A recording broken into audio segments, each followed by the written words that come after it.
Landcruiser 76 series versus INEOS Grenadier. They're both wagons, they're both solid axle, they're both locked front and rear. There are so many similarities, including the power and torque and the automatic transmission. So which is better? Which is the true best choice? Using my experience with over 10,000 Ks, I'm in the middle of setting these two vehicles up. chopping and changing between the two vehicles, putting them through the same terrain, the same situations, and sometimes even sharing the same journey. I wonder which one I'll like the most at the end of this. I'm able to provide you with a unique insight. Which of these two mighty solid axle vehicles would either suit you well or not suit you at all? And as always, I'm going to be brutally honest with either vehicle. They both have some bad points. What I can't get over, time costly and frustrating. But they also have some really, really good points. And I consider both of these vehicles to be robust. Let's get into it. Both these vehicles look highly modified and ready for off-roading. But at the beginning, one of these vehicles has far more gear than the other, and that's that one. And it's time to reveal what this vehicle's lacking from stock that the INEOS Grenadier in fact has from stock. Grenadier factory recovery points, front and back, both ends of the vehicle. 70 series, had to add my own. A rear wheel track that actually lines up. The 76 on the other hand, you gotta correct that yourself.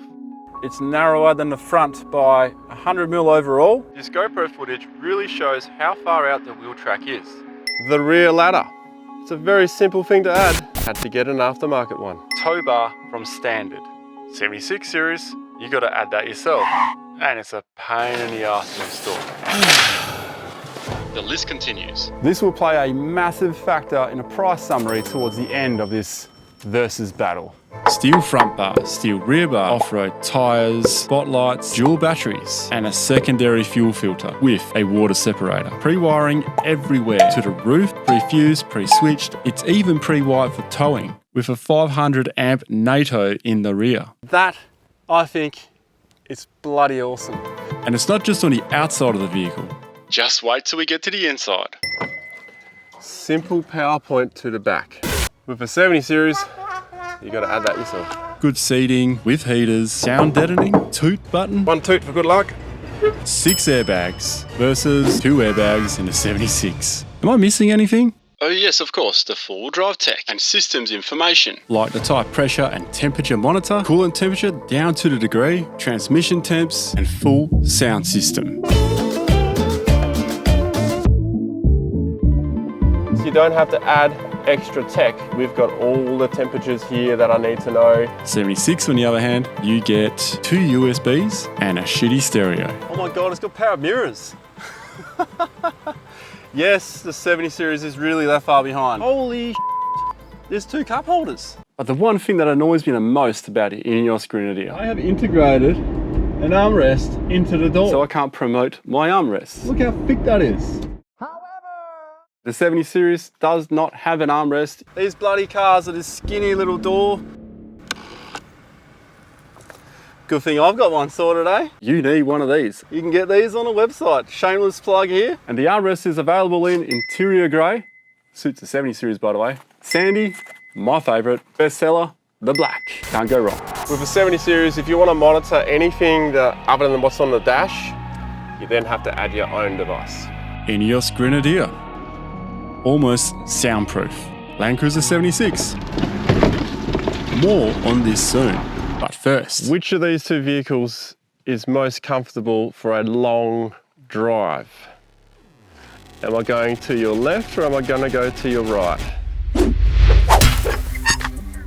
this is a hard one to work out because neither of these vehicles are a complete comfy machine. Oh, there goes my sunnies. Both have some downfalls, but some of these downfalls are going to be worse for some people more than others. And I'm surprised if you're not aware of this one yet. The left foot thing. The left foot thing. Left foot thing again. Left foot thing. My left leg feels like it's in an airplane. My right leg feels like it's got freedom. On a long drive, am I going to get a sore leg from this? When you're not wearing boots, it's actually not too bad. But when you're wearing boots, I've got size 13, I'm 6'1", it does get a little bit annoying with boots on. I've been driving with a boot on my foot and it hasn't bothered me. And only now that I'm thinking about it, is it bothering me a little bit. It's really weird. It's really strange. Coming to this conclusion. It only bothers me if I'm wearing boots. However, when you're driving around in winter in cold places in Australia, you're not always going to be taking your shoes off. The 76 series. It's like a tin shed on wheels.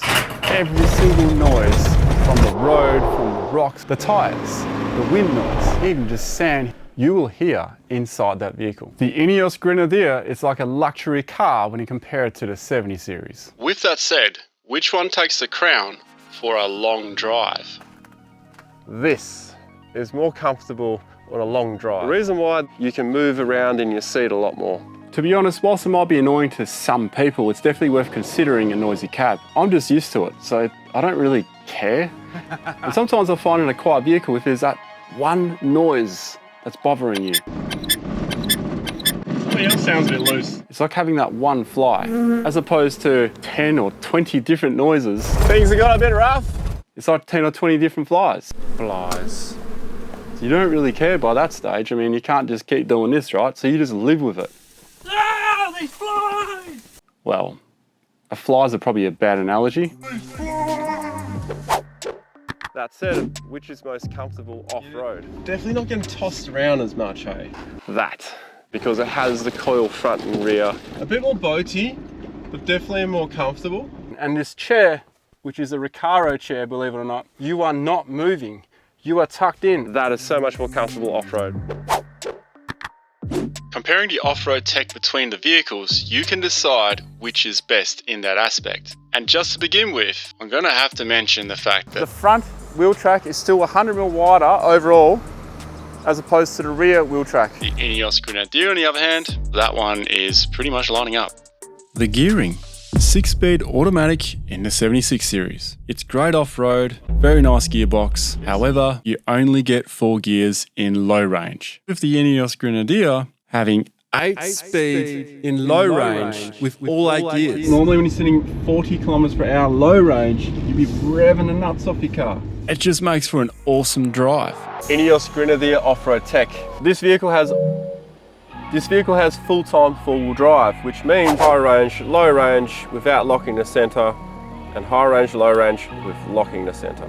Most might think the INEOS Grenadier is the most confusing system when it comes to off-roading. There is so much to comprehend. It's insane. But in this area is where the Grenadier actually comes into its own, compared to the 76's system. And what seems like a very simple full drive system on a 70 series, because it is a basic vehicle, there are 3 main annoyances. The 70 series is a part-time four-wheel drive. So you have to click this manually to get it into 4x4. Having to get out with a wheel brace is a bit annoying, to be honest. And the second annoyance is the fact that you cannot use 2-wheel drive in low range gearing. Why would you want to do that? Well, if you want to reverse up a caravan or a big boat. The manual locking hub, I can set it to 3.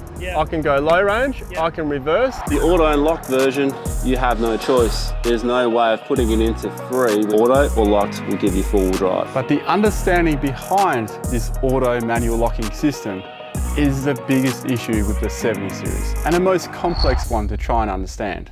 2 high to 4 high, you can't do that if you're an auto. You have to stop. In locked, you can do that. This is where you can unintentionally destroy your driveline. And I highly encourage you to head over there and have a look if you have a auto manual locking hub. The INEOS Grenadier, on the other hand, is a full-time 4x4, which means you only really have to lock the center differential when things get a bit serious. That took a bit to get up, hey?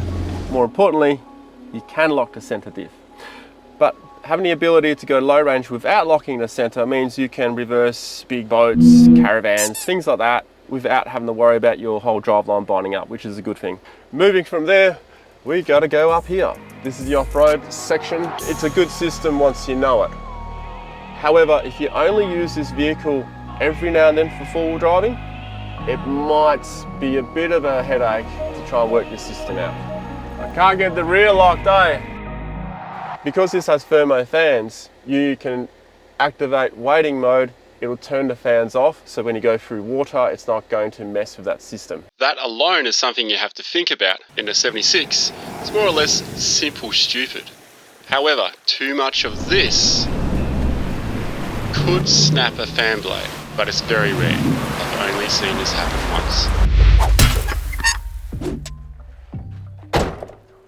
A work in progress is the rear of both these vehicles. I've done a very similar thing. When it comes to space though, this is bigger than that. The width is the same because I'm measuring between the wheel arches. Anything above the wheel arches, I consider that as not usable space. It's usually where you just shove all kinds of shit in there. But the space where you're gonna use it to have semi-permanent mounted things or a set of drawers or something, that's the space you're working with.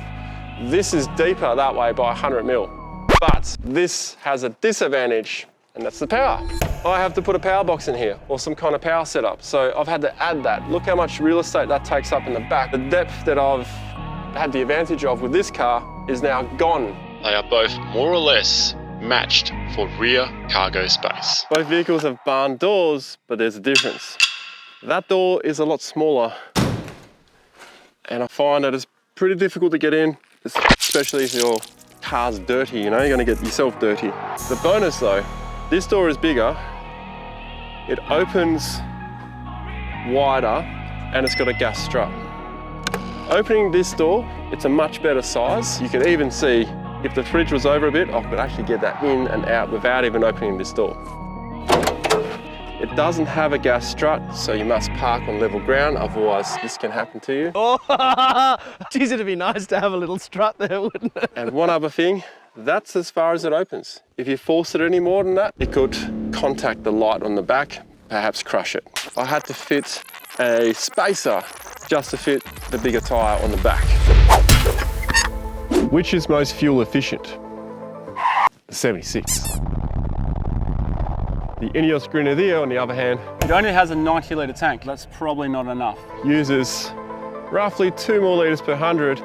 However, when it's off-road, it seems to be amplified, and that's a bit of an issue when it only has a 90 litre tank. Something I've experienced firsthand. And we're on our way to Skull Springs. Now, before we can get there, I've got to refuel. In fact, the 76 has 50% more range than the INEOS Grenadier. It means you've got to carry a lot more extra fuel with this one. However, there are plenty of effective solutions. Found this system on Expedition HQ, 30 litres. It mounts over the fuel. But the reality is, The cost of all that would be around the same cost of increasing the fuel tank on the 76. and speaking of cost, Here comes the deal breaker for most people. We're talking price. And when it comes to price, there is a massive difference between these two. The INEOS Grenadier, $118,000 for the Trial Master. The 76 series, on the other hand, is $88,000, which is still up there. But things are about to get interesting. Let's start adding all the bits and pieces that the Grenadier has, but the 76 does not have. Let's get a rear track correction for the 76. Yes, you can do it for $200, but it's also upwards of $4,000. Sound deadening, $1,000. Recaro seats, $3.5 grand each, and that doesn't even include the back seat. Tow bar, tow wiring harness, bull bar, rear bar, recovery points, front and rear, dual battery system, pre-wiring all laid out, pre-fused and pre-switched. Honestly hard to gauge, so let's just say $2.5 grand. Rear door ladder, off-road all-terrain tyres, spotlights, secondary fuel filter with water separator, diff breathers, a tyre pressure monitoring system, a scan gauge, and adding all those things up, $25,000, and that's being quite generous. And that brings the 76 series up to $113,000. That's only $5,000 difference. But, yes, there's another but. Who is installing all of this to that vehicle? Most people wouldn't be installing half of this stuff. Let's add labor. Let's be really generous too. Let's say $8,000. I mean, when you think about the wiring, there's a lot of work in that. The pre-laying the wiring, pre-switched, pre-fused. So we're now looking at $121,000. It's now more expensive than the INEOS Grenadier. But hang on a minute. What if we want to coil convert it like the INEOS Grenadier? We want flex like the INEOS Grenadier. Well, let's just slap another $20,000 on, thank you very much. And we now have a coil converted 76 series Landcruiser at the value of $141,000. And for those who have actually gone through this process, you will know that $141,000 overall spent on a car, it's probably not feasible unless you're doing most of the install yourself.